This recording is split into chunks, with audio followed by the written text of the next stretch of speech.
All right, welcome. As promised, we're joined right now by Amy Trask, one of my favorite football people, one of my favorite CBS colleagues, and former CEO of the Oakland Raiders, current CEO of the Big Three Basketball League, and author of You Negotiate Like a Girl, which if you haven't read it, check it out. Amy, welcome.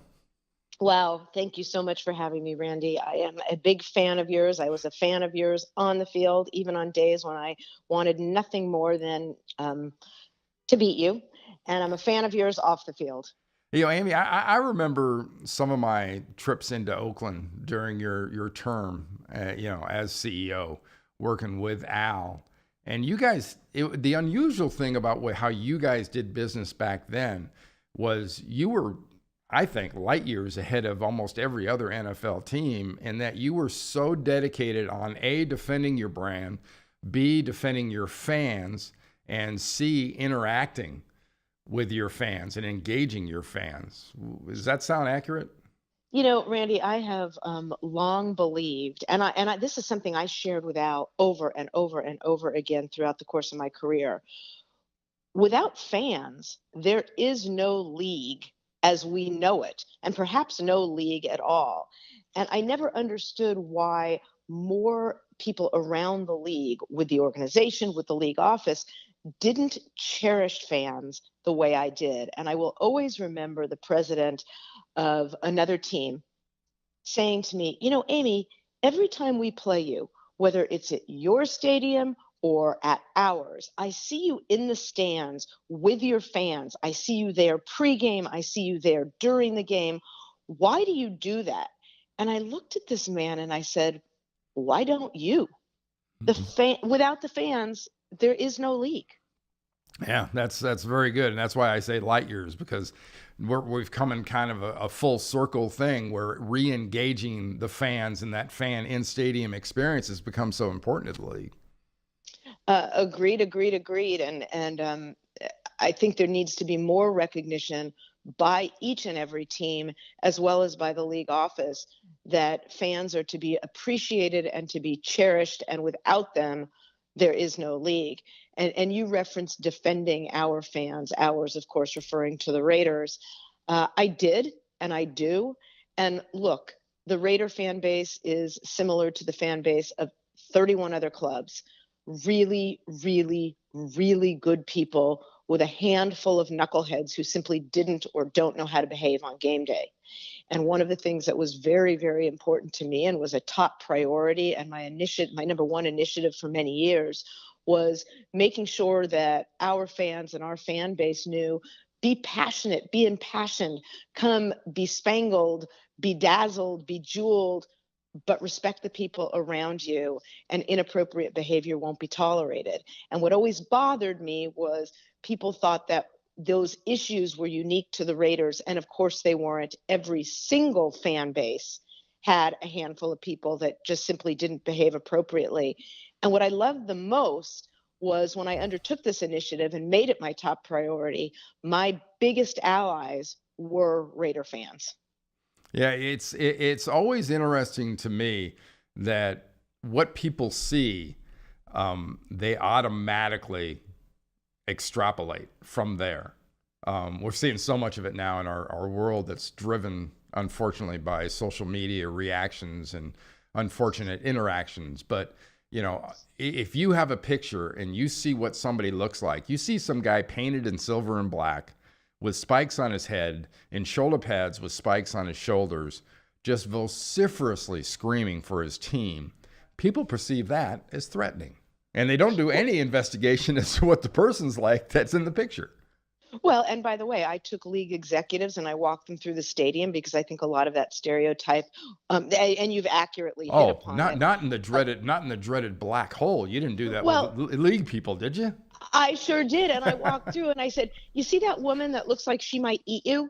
She's a district attorney in the South Bay. Yeah. See that man who you would run away from at 440 speed if you ran into him in the parking lot? He's with the Department of Homeland Security. So you are 100% correct, Randy.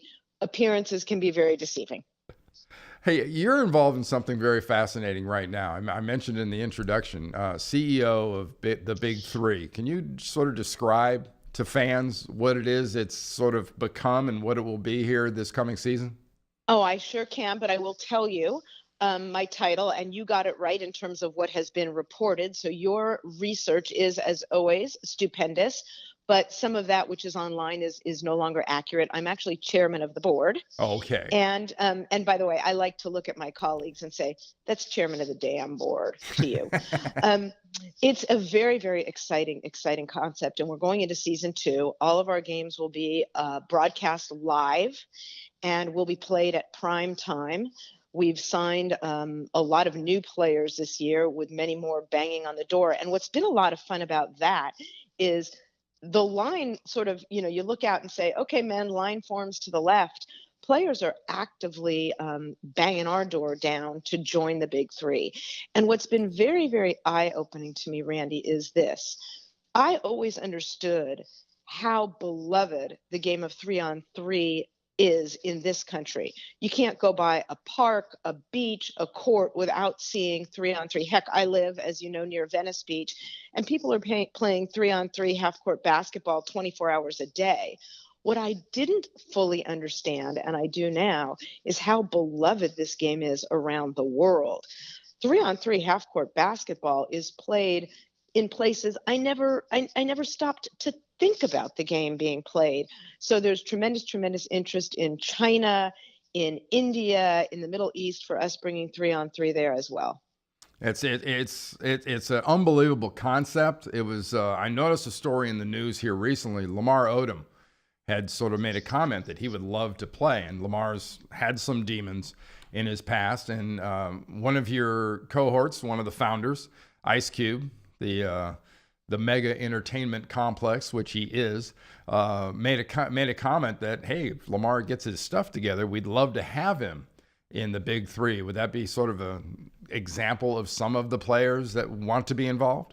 Well, I think Cube stated that beautifully, and Lamar has articulated a desire to join us for quite some time now. He's articulated that desire.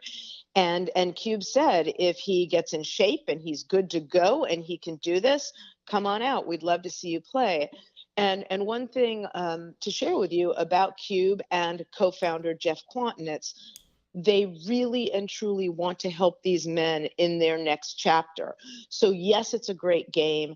And yes, the game day at which fans enjoy 4 games on one day with a lot of entertainers popping up in the crowd and singing throughout. It's just a spectacular day.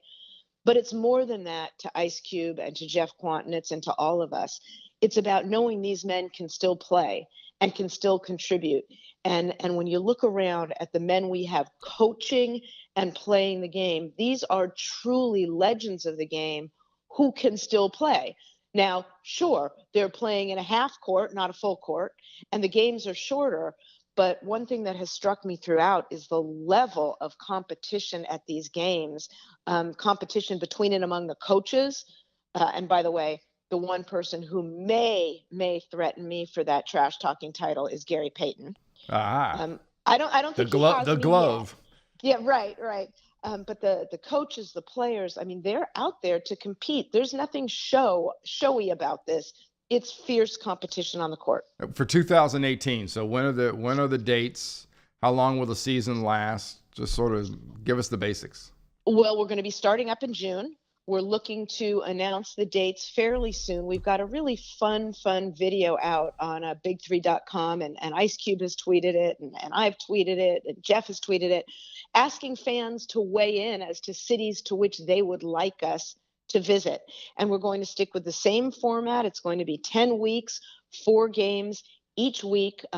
As I said, they'll be broadcast live, and we're also going to stream one of the 4 every week. So that'll reach parts of the world where people really do enjoy this game.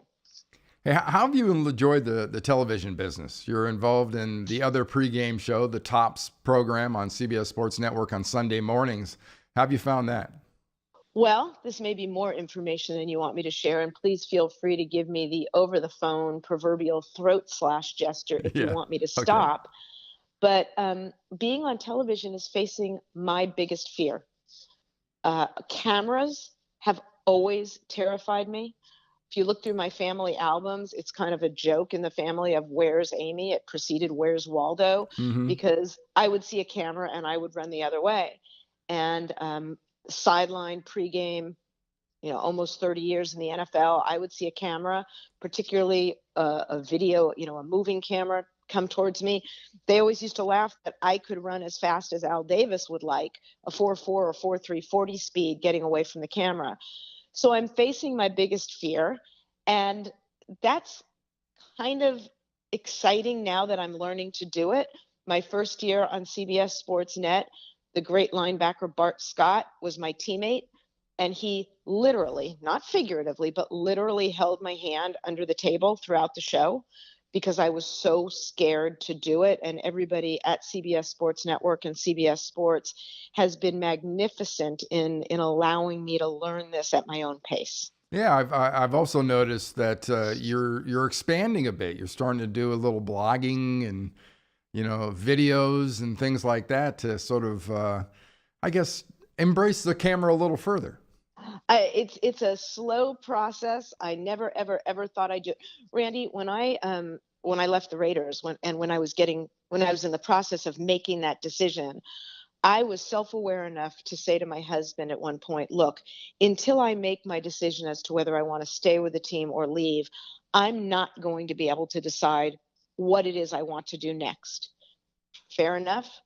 And when I did ultimately leave, I woke up the next morning and I looked at him and I said, I'm officially a blight on humanity because I have nothing to do. I am adding nothing, zero value. Right. And I was ultimately, fairly soon thereafter contacted by CBS Sports Network. And I just said, what the heck? And it's been a very, very slow learning process.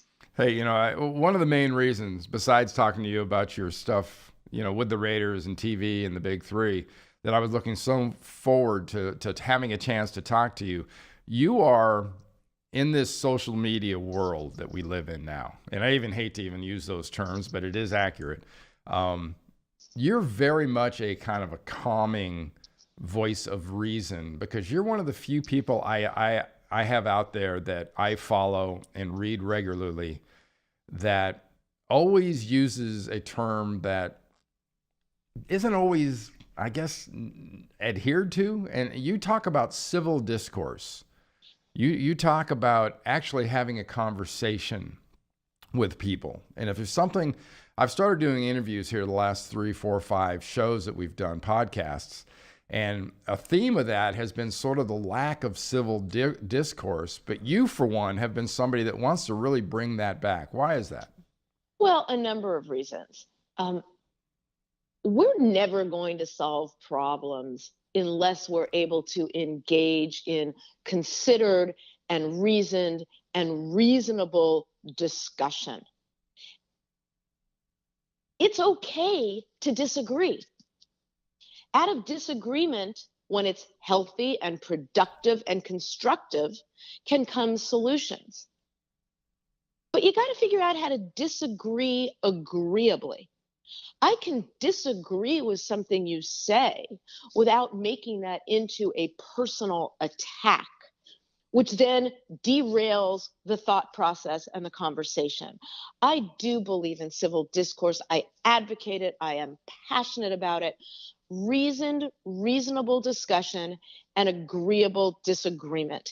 And that's something I've talked about on Twitter since I started. By the way, as a footnote, just as when I left the team, had you told me, Amy, you're going to end up on television, I would have said, Randy, I will bet you any amount of money. There's no chance whatsoever I'm going to be on television. Uh-huh. I would have told you the same thing about Twitter.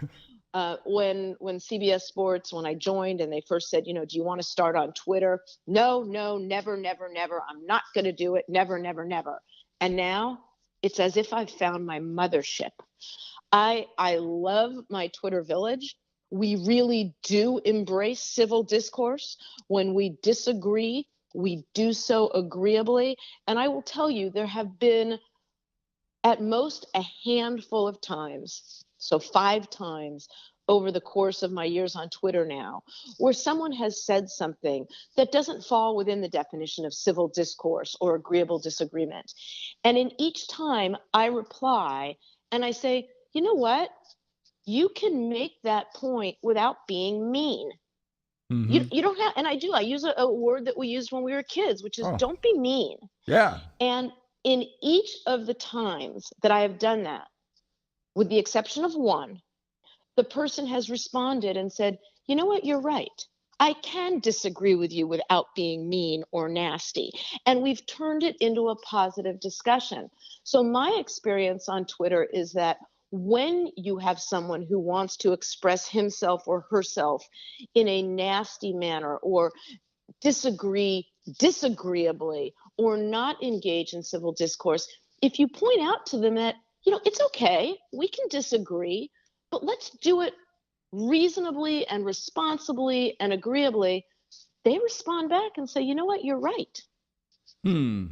Unique idea, unfortunately. You think the media will ever catch on to this?